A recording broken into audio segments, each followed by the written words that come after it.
Every decision changes. History. You wake up. Your alarm is screaming.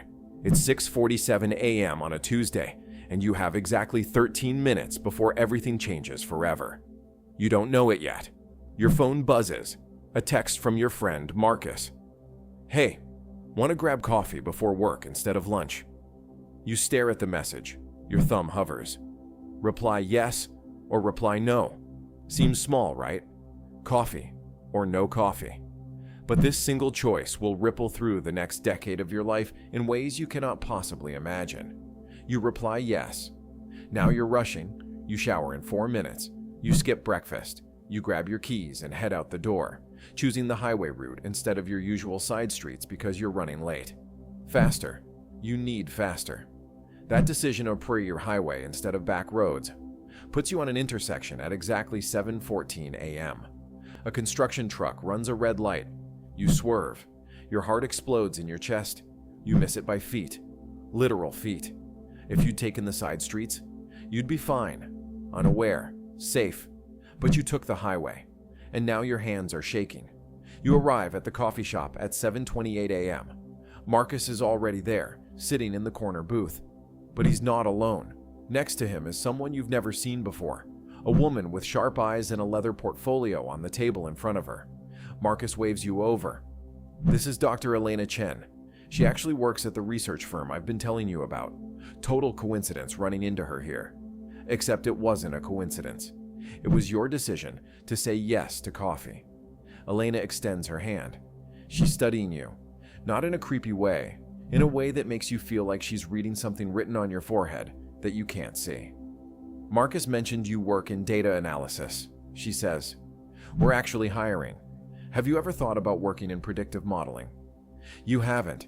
You've been at your current job for 3 years. Stable, boring, safe. But something in the way she asks makes you lean forward. She tells you about the project. It's classified. She can't say much, but it involves understanding how small decisions create massive consequences across populations, how to map the butterfly effect, how to predict the unpredictable. You give her your email.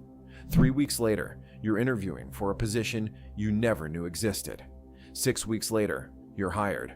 3 months later, you've moved to a new city for this job. 1 year later, you've met your future spouse in your new apartment building. Someone you would have never encountered if you'd stayed in your old city. 2 years later, you're married. 5 years later, you have a daughter. And none of it happens if you say no to coffee. This is the terrifying truth that most people refuse to accept. Every single decision you make rewires the future, not metaphorically, literally. Consider the story of Alexander Fleming. In 1928, Fleming was a Scottish bacteriologist. He was messy, disorganized. His lab was cluttered and chaotic. Most of his colleagues thought he was a mediocre scientist at best. On September 28th, Fleming returned from a 2-week vacation. Before leaving, he'd stacked Petri dishes on his bench, unwashed, unorganized. Any other scientist would have cleaned up. Fleming didn't. When he came back, one of those dishes had been contaminated by mold, a blue-green mold called Penicillium notatum. The bacteria around it had died. A cleaner scientist, or a more careful scientist, would have thrown it away in disgust. Fleming didn't. He decided to investigate.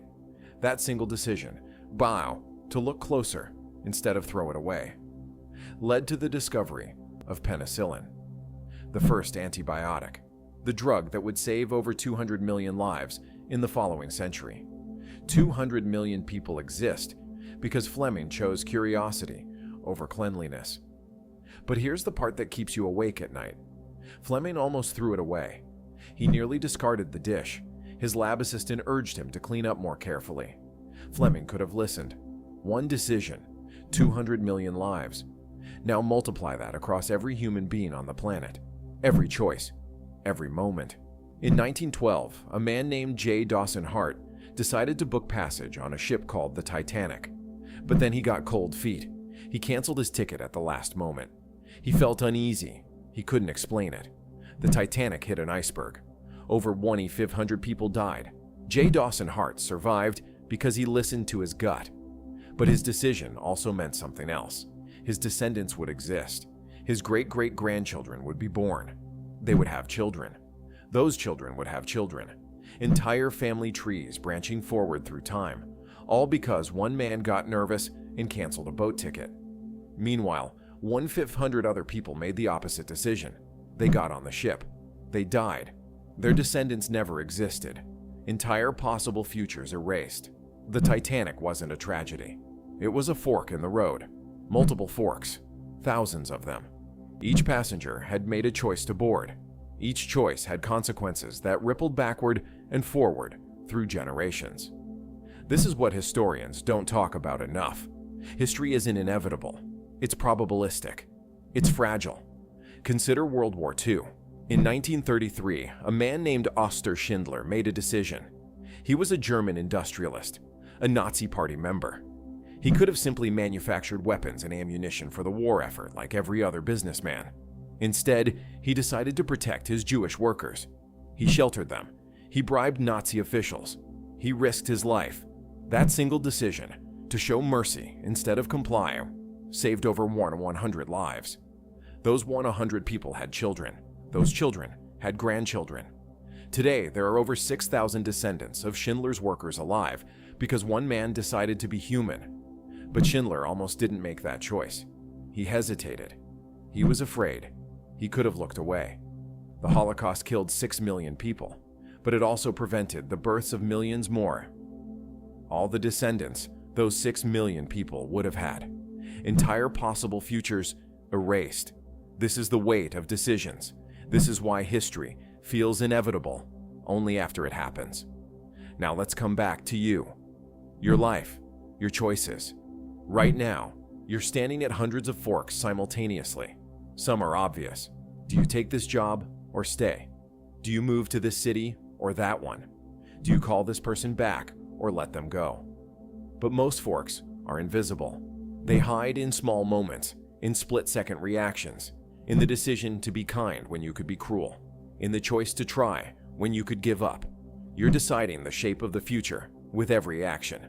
Your daughter might become a doctor because you decided to encourage her curiosity when she was 5. That doctor might save a patient who goes on to invent something that changes the world. Or that patient might have a child who creates art that inspires millions. The chain extends infinitely forward. Alternatively, if you discouraged her curiosity, if you told her to be quiet and sit still, she might have given up on science entirely. Different future, same decision, opposite outcome. Here's what neuroscience has discovered. Your brain is constantly making micro-decisions, thousands per second. Most of them are invisible to your conscious mind, but they're shaping your behavior, your words, your actions. When you smile at a stranger, that's a decision your brain made milliseconds before you were aware of it. That smile might change someone's entire day. They might go home and be kinder to their family because of your smile. That kindness ripples outward. Or if you'd frowned instead, if you'd been dismissive, the opposite ripple begins. The mathematician and physicist Pierre-Simon Laplace once proposed a thought experiment called Laplace's demon. Imagine an intelligence so vast that it could observe every atom in the universe, know every law of physics, and calculate the entire future and past based on that information. That intelligence would know exactly what's going to happen. Every decision, every outcome. But here's the problem. You're not Laplace's demon. You're a human. You can't see the future. You can't know the consequences of your choices. You're making decisions in the dark. This is why every choice matters so desperately. You don't know if saying yes to coffee will change your life. You don't know if being kind to someone will inspire them to change the world.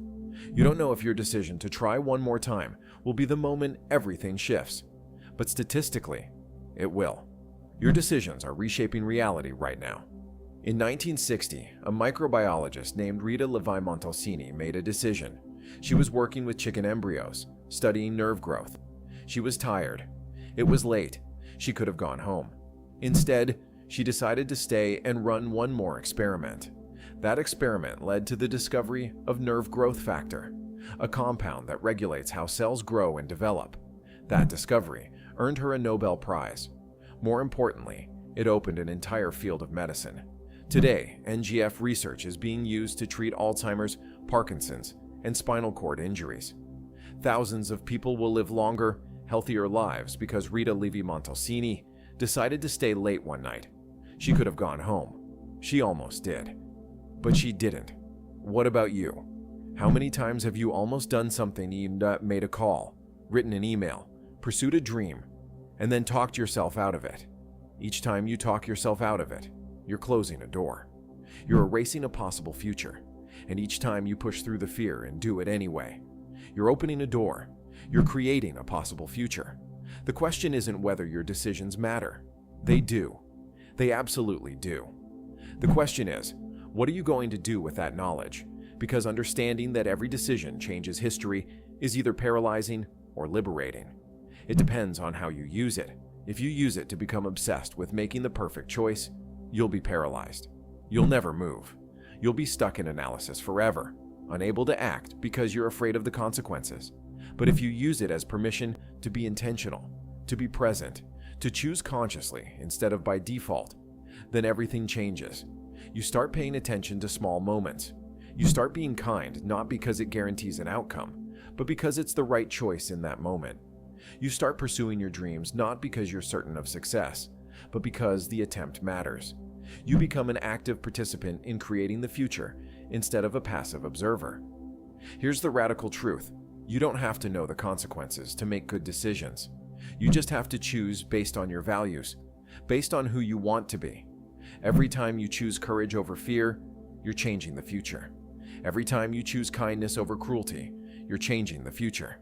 Every time you choose honesty over deception, you're changing the future. These choices might not change history in the dramatic way that Fleming's discovery of penicillin did, but they will change someone's history. Maybe your own. Maybe someone you'll never meet. The butterfly effect is real. It's not a metaphor. It's physics. A butterfly flaps its wings in Brazil. The air currents shift slightly. The weather pattern changes. A hurricane forms in Texas instead of Florida. Different cities are affected. Different people are in different places. Different conversations happen. Different relationships form. Different children are born. All because of a butterfly. You are that butterfly. Every decision is a wing flap. So what are you going to do? Are you going to stay in bed or get up? Are you going to make that call or let it go? Are you going to be honest or lie? Are you going to try or give up? Each choice is reshaping the future. Each choice is writing history. And the most important decision you can make right now is this. Will you choose consciously or will you choose by default? Because everyone is making decisions. The only question is whether you're making them intentionally or accidentally. Make them intentionally. Make them based on your values. Make them based on who you want to become. Because every decision changes history. And history is being written right now. By you. With every choice.